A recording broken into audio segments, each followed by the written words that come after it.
दोस्तों आज हम एक बहुत ही जबरदस्त क्राइम थ्रिलर मूवी देखने वाले हैं जिसका नाम है लैंथर। इसमें एक ऐसा साइको किलर होता है जिसे आधी रात को रोड पर जो कोई भी आदमी दिखाई देता है वो उसे मार देता है। अब शहर में इस तरह के केसेस बहुत ज्यादा बढ़ने लगते हैं तो पुलिस इस केस के इन्वेस्टिगेशन में लग जाती है। एसीपी अरविंद को कैसे भी करके इस किलर को पकड़ना था।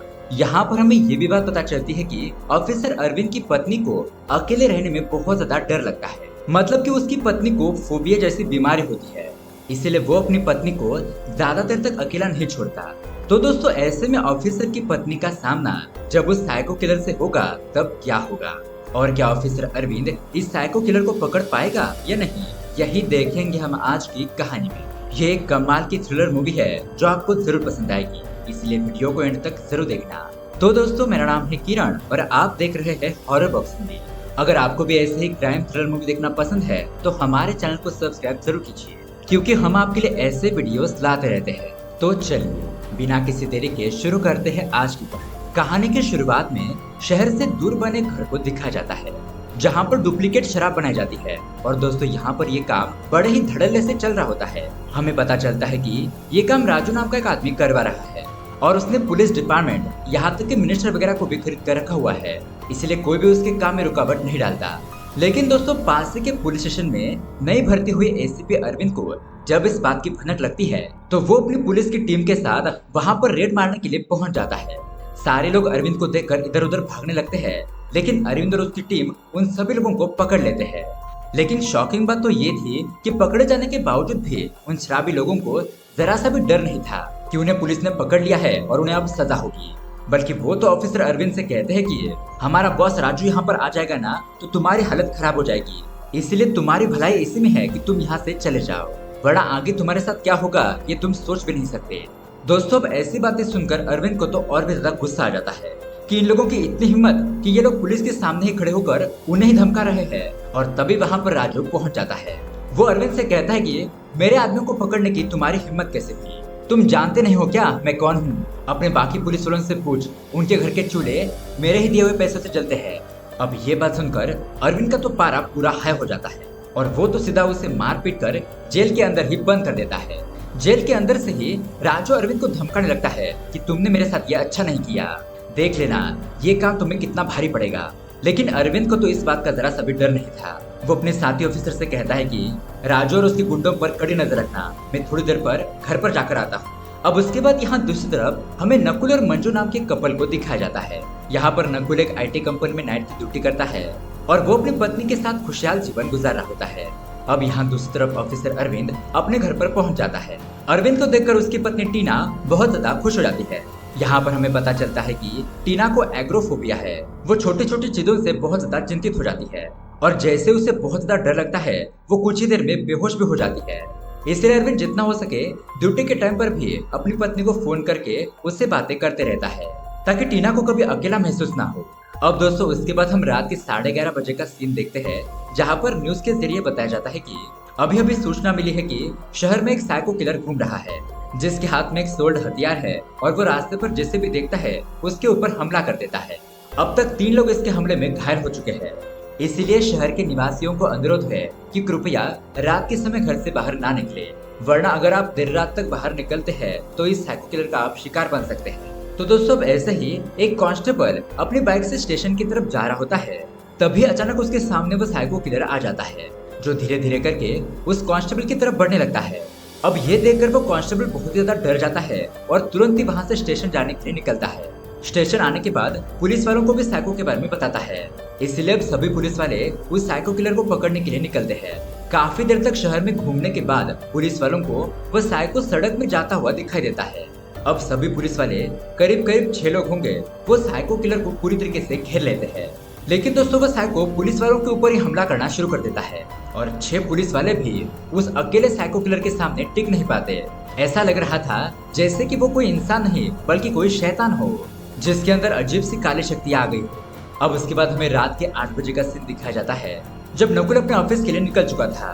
अब उसके जाने के बाद मंजू को घर में डॉक्टर की एक रिपोर्ट दिखाई देती है और उसे पढ़कर वो तो बिल्कुल भी हैरान हो जाती है और तुरंत उस डॉक्टर से अपॉइंटमेंट लेकर उससे मिलने के लिए निकल जाती है। लेकिन जैसे वो घर से निकलती है तो नकुल घर पहुंच जाता है, क्योंकि वो अपने ऑफिस की आईडी घर पर ही भूल गया था। लेकिन जब वो देखता है कि मंजू रिक्शा से कहीं पर जा रही है और वो भी इतनी रात को, तो वो उसका पीछा करना शुरू कर देता है। पीछा करते करते वो एक हॉस्पिटल आ जाता है जहाँ की वो रिपोर्ट थी। मंजू उसी डॉक्टर से मिलती है जिसने वो रिपोर्ट बनवाई थी। उसके बाद मंजू और डॉक्टर के बीच कुछ बातचीत होती है। अब इनके बीच बातचीत क्या होती है, खैर उसके बारे में तो हमें बताया नहीं जाता, लेकिन जो भी बात हुई थी दोस्तों, उसे सुनकर मंजू रोने लगती है। और ये चीज तो नकुल भी देख लेता है, जिसको देखकर वो बहुत ज्यादा गुस्सा हो चुका था। वो उसी गुस्से में मंजू का पीछा करते हुए घर की तरफ जाने लगता है। अब दोस्तों, नकुल ने जैसा रेनकोट पहना था वैसा ही सेम रेनकोट उस साइको किलर ने पहना था। और आपको लग रहा होगा कि शायद नकुल ही वो साइको किलर है, लेकिन नहीं। आप जब असली साइको किलर को देखोगे तो आप दंग रह जाओगे, इसीलिए कहानी को लास्ट तक जरूर देखना। अब दोस्तों, रात के करीब 12 बजे के आसपास एक कांस्टेबल ऑफिसर अरविंद को फोन करके साइको किलर के बारे में बताता है। दोस्तों याद रखना, मंजू ने वो रिपोर्ट करीब करीब 8 बजे देखी थी और साइको किलर की पहली खबर 11:30 बजे आई थी। अब इस साइको किलर के बारे में जानकर अरविंद भी हैरान हो जाता है कि 6 पुलिस वाले मिलकर एक अकेले बंदे को पकड़ नहीं पाए, तो ये तो बहुत ही अजीब बात है। इसलिए वो मौका वारदात पर जाने के लिए अपने घर से निकल रहा होता है, लेकिन तभी टीना उसे रोक लेती है। दरअसल टीना को डर होता है कि कहीं वो किलर अरविंद को कुछ नुकसान ना पहुंचाए, पर अरविंद जैसे तैसे करके टीना को समझाता है कि मुझे कुछ नहीं होगा, मैं जल्दी से वापस घर आ जाऊंगा। इतना कहकर वो वहाँ से चला जाता है। अब अरविंद और उसकी टीम की छानबीन करने पर उन्हें वहाँ पर एक सीसीटीवी दिखाई देता है, जो कि उसी रास्ते पर लगा हुआ था जहाँ से वो साइको किलर गुजरा था। इसलिए अरविंद उस सीसीटीवी फुटेज को निकालता है जिसमें वो साइको किलर बड़े ही बेरहमी से लोगों को मारते हुए दिखाई देता है। और अब उस सीसीटीवी की मदद से उस साइको किलर के गले में लगा हुआ एक आईडी कार्ड दिखाई देता है, लेकिन वो थोड़ा सा धुंधला धुंधला था। अरविंद तुरंत ही अपने आदमी को काम पर लगाता है ताकि वो उस आईडी को अच्छी तरीके से क्लियर करके जिस बंदे की आईडी है उसकी जानकारी निकाल पाए। अब उसकी टीम उस फोटो को क्लीन करने की कोशिश करती है और लकीली वो फोटो क्लीन हो भी जाता है और साथ ही साथ उन्हें उसी फोटो से मिलता हुआ एक आधार कार्ड भी मिल जाता है, जो कि किसी दूसरे इलाके का एड्रेस दिखा रहा था। इसलिए ऑफिसर अरविंद उस इलाके के इंस्पेक्टर फाजिल को उस एड्रेस पर जाकर पूछताछ करने के लिए कहता है। अब दोस्तों, आपको पता है उस आधार कार्ड पर जो नाम था वो किसका है? वो नकुल का ही था। और दोस्तों, वो एड्रेस भी उसी के घर का था। अब फाजिल अरविंद के बताए हुए एड्रेस पर पहुंच जाता है, लेकिन वहाँ पर नकुल नहीं बल्कि एक ऑटो रिक्शा चलाने वाला आदमी रहता है। फाजिल उससे नकुल के बारे में पूछता है कि ये कौन है और अभी कहाँ पर रहता है। तो ऑटो ड्राइवर कहता है कि हम तो यहाँ पर किराए पर रहते हैं।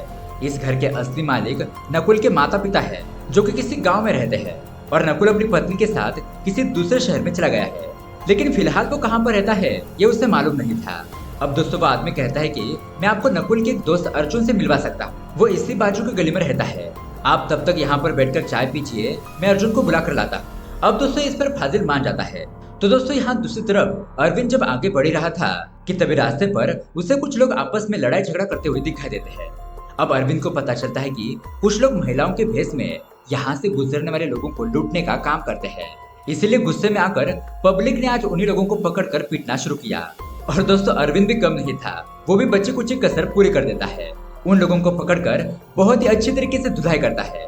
लेकिन दोस्तों, वो लोग एक बड़ा सा पत्थर अरविंद पर फेंक कर वहां से भाग जाते हैं और अरविंद को वो पत्थर उसके कंधे पर लगता है।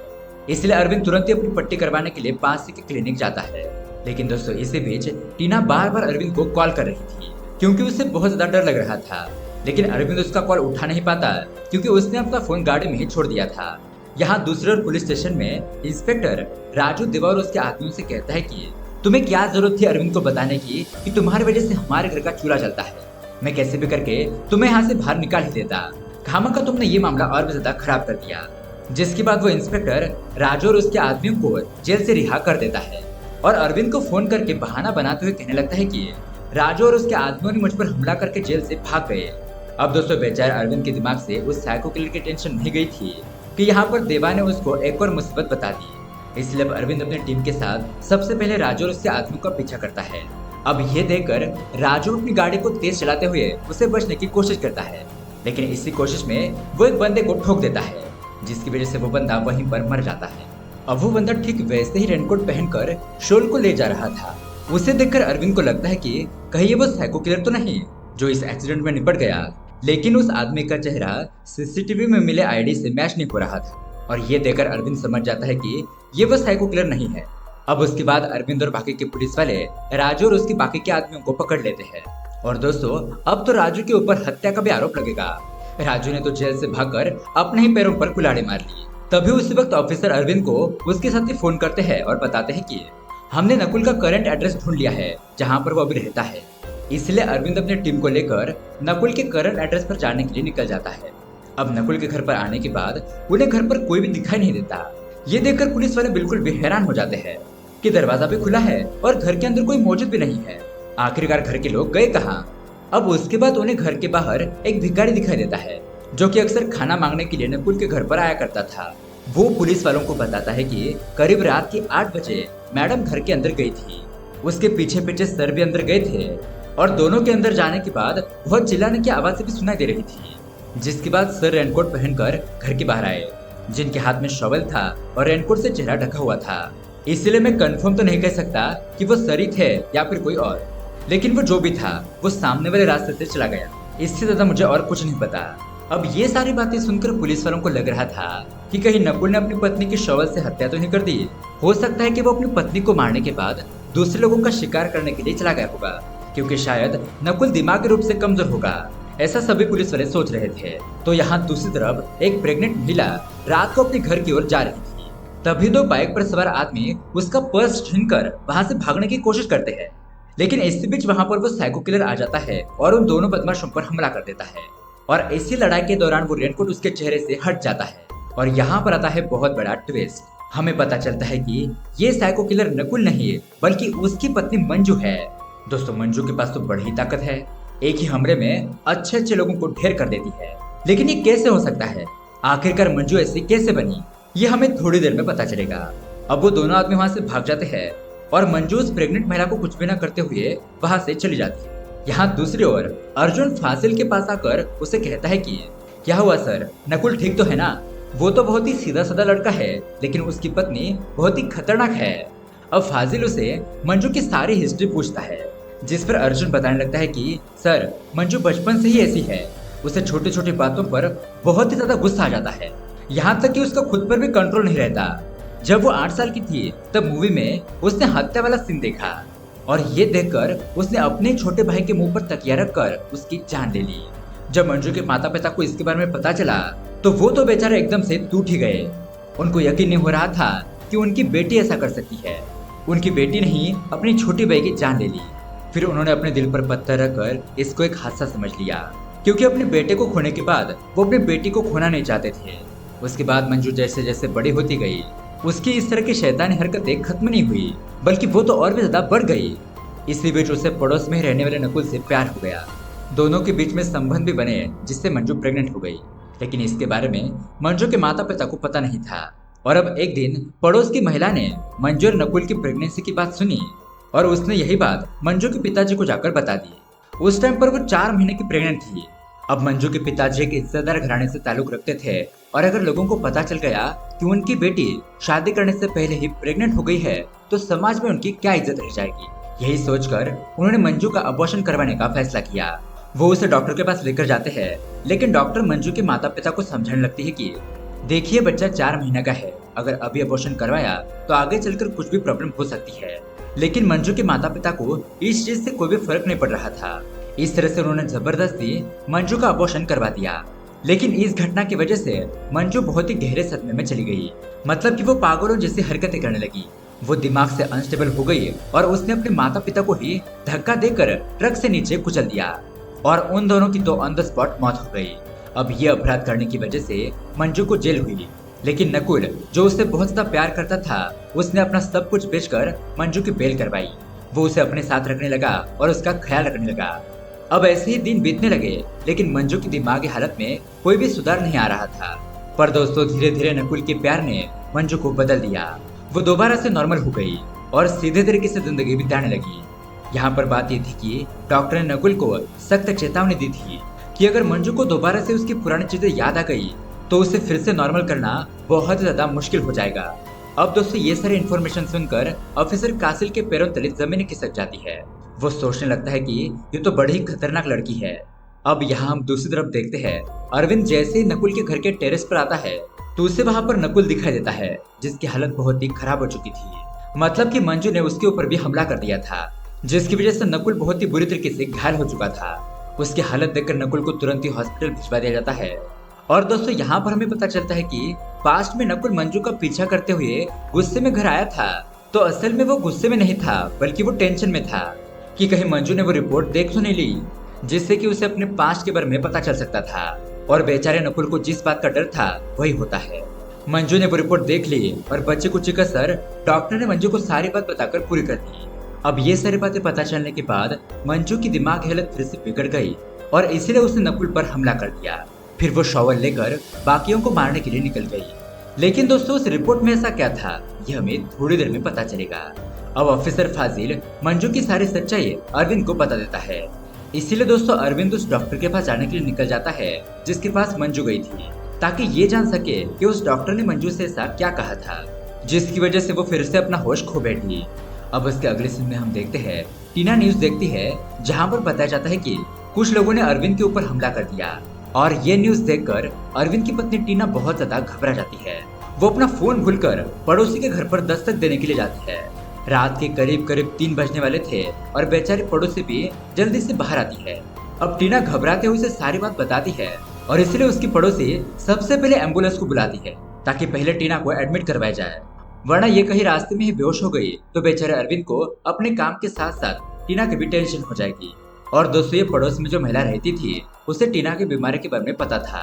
अब यहाँ इस तरफ अरविंद उस रिपोर्ट वाले डॉक्टर से मिलता है। डॉक्टर अरविंद को बताता है कि कुछ दिन पहले नकुल मेरे पास आया था क्योंकि मंजू प्रेग्नेंट थी और उसके सारे टेस्ट वगैरह मेरे यहाँ से ही होते थे। लेकिन एक दिन मैंने नोटिस किया कि मंजू के पेट में एक ब्लड क्लॉट्स बन रहा है। मतलब कि इसको ऐसा समझा जा सकता है कि मंजू के पेट में एक खून की गोली बन चुकी है जो कि किसी भी टाइम पर फट सकती है, और अगर वो गोली फटी तो उसी टाइम पर उसकी मौत हो जाएगी। तब डॉक्टर ने नकुल से कहा था कि हमें जल्द से जल्द इस ब्लड क्लॉट का ऑपरेशन करना होगा, लेकिन इस ऑपरेशन से एक चीज हो सकती है कि मंजू फिर से कभी मां नहीं बन पाएगी, और अगर ये ऑपरेशन भी नहीं हुआ तो मंजू का मरना तय है। इसलिए दोस्तों बेचारा नकुल ये डिसीजन लेता है कि वो किसी भी तरह से मंजू को प्रेगनेंसी के बारे में समझा देगा और उस ब्लड क्लॉट्स का ऑपरेशन करवाकर मंजू की जान बचा लेगा। और दोस्तों मंजू ने यही रिपोर्ट देखी थी। मंजू ने देखा कि उस रिपोर्ट में उसकी प्रेगनेंसी खत्म करवाकर ऑपरेशन करके उसकी जान बचा दी जाए। इसी फैसले पर नकुल ने हामी भरी थी। लेकिन दोस्तों ये फैसला मंजू को जरा सा भी पसंद नहीं था, क्योंकि मंजू बहुत ज्यादा शिद्दत से माँ बनने का इंतजार कर रही थी। उसे माँ बनने का मौका भी मिला था, लेकिन किस्मत को तो कुछ और ही मंजूर था।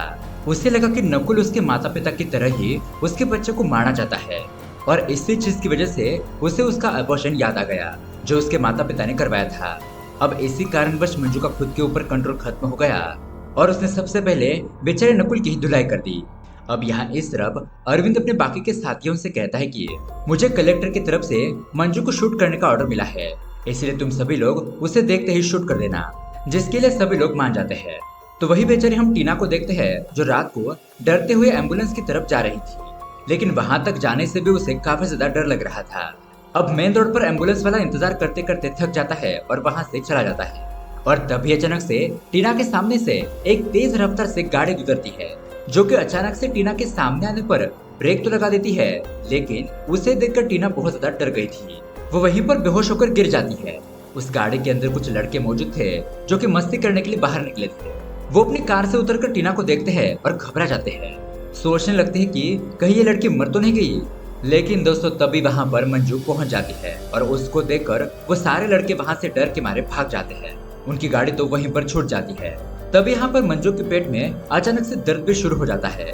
ऐसा लग रहा था कि मानो वो ब्लड क्लॉट्स कभी भी फट सकता है। लेकिन दोस्तों बेचारी मंजू उसकी फिक्र ना करते हुए टीना को बेहोश हालत में देखकर उसे उस लड़कों की गाड़ी में बिठाती है और टीना को हॉस्पिटल ले जाने लगती है। मंजू ने अभी तक आदमियों के ऊपर ही हमला किया था, ना कि किसी महिला पर, इसीलिए वो टीना के ऊपर हमला नहीं करती। लेकिन जब वो गाड़ी चला रही थी तो उसकी स्पीड बहुत ही ज्यादा थी, इसीलिए रोड पर पेट्रोलिंग करने वाले पुलिस वाले तुरंत ही उसकी गाड़ी का पीछा करने लगते हैं। जैसे वो गाड़ी के अंदर मंजू को देखते हैं, वो पुलिस वाले बाकी के पुलिस वालों को इन्फॉर्म करके वहाँ पर बुला लेते हैं, और वो यहाँ पर मंजू को शूट करने की कोशिश कर ही रहे थे। लेकिन तभी उन्हें गाड़ी के अंदर टीना भी दिखाई देती है, तो अरविंद शूट करने का ऑर्डर कैंसिल कर देता है। अब यहाँ पर मंजू पुलिस वालों की परवाह किए बिना ही गाड़ी को बहुत ही तेज से भगा रही थी ताकि वो टीना को जल्द से जल्द हॉस्पिटल पहुंचा सके। लेकिन दोस्तों अनफॉर्चुनेटली मंजू का वो ब्लड क्लॉट्स वहीं पर फट जाता है, जिसकी वजह से उसके पेट में बहुत ज्यादा तकलीफ होने लगती है और मंजू वहीं पर अपना दम तोड़ देती है। अब मरते वक्त उसका पैर एक्सीलेटर पर चला गया था, जिस वजह से गाड़ी और भी ज्यादा तेज चलने लगती है। अब साथ ही साथ यहाँ पर टीना को होश आ जाता है। अब गाड़ी को इतना फास्ट चलता हुआ देखकर वो भी बहुत ज्यादा डर जाती है। यहाँ पर अरविंद अपनी गाड़ी के साथ साथ मंजू की गाड़ी के साथ ही चल रहा था। वो अपनी पत्नी टीना को हिम्मत देने की कोशिश करता है और कहता है कि तुम ये कर सकती हो, मंजू का जो पैर एक्सीलेटर पर है उसे हटाओ और ब्रेक दबाने की कोशिश करो। तभी अचानक अरविंद की नजर सामने पड़े बोर्ड पर पड़ती है, जिस पर लिखा हुआ था कि आगे रास्ता टूटा हुआ है। इसका मतलब ये था कि अगर ये कार सही टाइम पर नहीं रुकी तो टीना का एक्सीडेंट हो जाएगा और उसका मरना तय है। लेकिन दोस्तों यहाँ पर टीना, जो हमेशा इतनी डरी हुई रहती थी, आज वो पूरी तरीके से हिम्मत जुटाकर मंजू का पैर एक्सीलेटर से हटा देती है और गाड़ी को हैंडल करते हुए ब्रेक लगाकर उसे रोक देती है, जिसकी वजह से दोस्तों टीना की जान बच गई थी। और ये देखकर अरविंद के जान में जान आती है कि उसकी पत्नी सही सलामत है। अरविंद बहुत ज्यादा खुश होकर अपनी पत्नी टीना से गले मिलता है। और दोस्तों इसी मिक्स फीलिंग के साथ ये कहानी यहीं पर एंड हो जाती है। तो दोस्तों ये कहानी आपको कैसी लगी हमें कमेंट करके जरूर बताइएगा। साथ ही ऐसे ही अमेजिंग मूवी देखने के लिए हमारे चैनल को सब्सक्राइब जरूर कीजिए। मिलते हैं अगली वीडियो में। Thanks for watching.